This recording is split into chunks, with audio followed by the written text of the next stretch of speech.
אחר צהריים טובים. שמי דניאל גולץ ואני שינשין, חבר שנת שירות. לאלו מביניכם שאינם בקיאים, זה אומר שדחיתי את הצבא בשנה בשביל לתת שנה נוספת של התנדבות למען החברה בה אני חי. 2,100 בני נוער עשו כמוני בשנה האחרונה. חלקכם אולי מכירים אותי, אבל אני מניח שרובכם לא. ביחד עם תומכים נוספים אני מוביל את מאבק השינשינים. לא כי ביקשו ממני, לא כי בחרו אותי, פשוט כי אכפת לי. מאות בני נוער שעתידים לצאת לשנת שירות, שינשינים, בוגרי שנת שירות ותומכים הגיעו היום. מאות שאכפת להם, לא כי ביקשו מהם, לא כי בחרו אותם, פשוט כי אכפת להם מהזכות הבסיסית הזאת שנשללת מהם באופן אבסורדי, הזכות להתנדב. בכל שנה, מעל 4,000 בני נוער בוחרים לדחות את הגיוס לצה"ל בשנה אחת ולצאת להתנדב במסגרת שנת שירות או ללמוד במכינה קדם צבאית, חילונית או דתית. השנה, בכל שנה ושנה, מספר השינשינים הלך וגדל, מספר בני הנוער שאכפת להם הלך וגדל. השנה, משרד הביטחון החליט לשים לזה קץ, הוא פשוט אומר לא למתנדבים.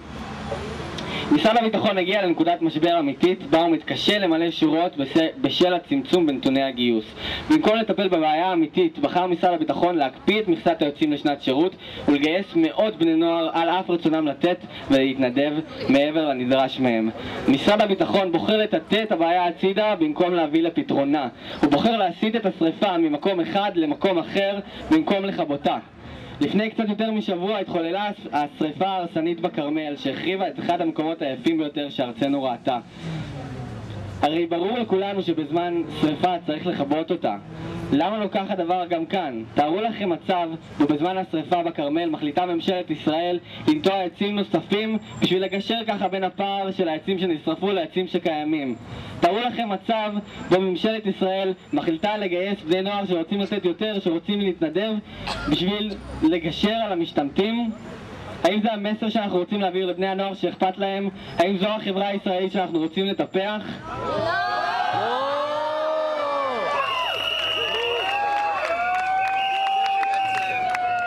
זו תופעה מבורכת מאין כמותה, אמר מתן וילנאי, סגן שר הביטחון, על תופעת הדח"שים, דחיות לשנת שירות.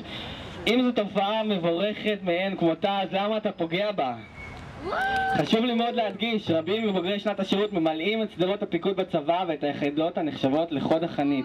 אחרי שנה של התנדבות עוברים השינשינים מהצבא בוגרים יותר ומוכנים יותר ונחשבים למגויסים איכותיים.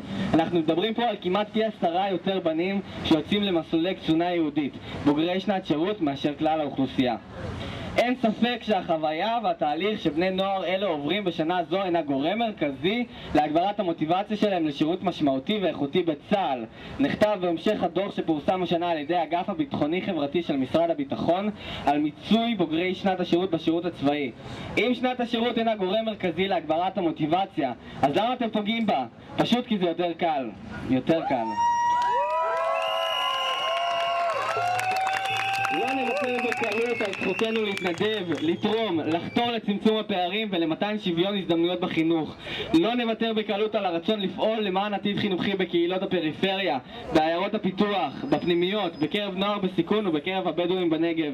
לא נוותר על זכותנו להגשים את ייעוד תנועות הנוער למען עיצוב דמותה האיכותית של החברה הישראלית. לא נוותר וניאבק בכל הכוח. תנו לנו לתת, תנו להם לתת. כמה מילים נשאים. תודתי נתונה לכל הגופים שחברו ותמכו במאבק הזה שרק התחיל. מועצת התלמידים הארצית, אגודת הסטודנטים של האוניברסיטת תל אביב, התק"ם, השומר הצעיר, בני המושבים, עמותת אחריי, עמותת האלים, החברה למתנ"סים, המחנות העולים, קק"ל, החברה להגנת הטבע, ליד, ארגון לפיתוח מנהיגות, השמאל הלאומי, לב השרון וגם לעמותת יהודה וישראל התרומתה הנדיבה. לבית הדפוס בפסקל ברמת גן הדפסת הפליירים המהממים בהתנדבות מלאה ולמשטרת ישראל ובמיוחד אגף המבצעים, תודה לכם, תודה לכולם.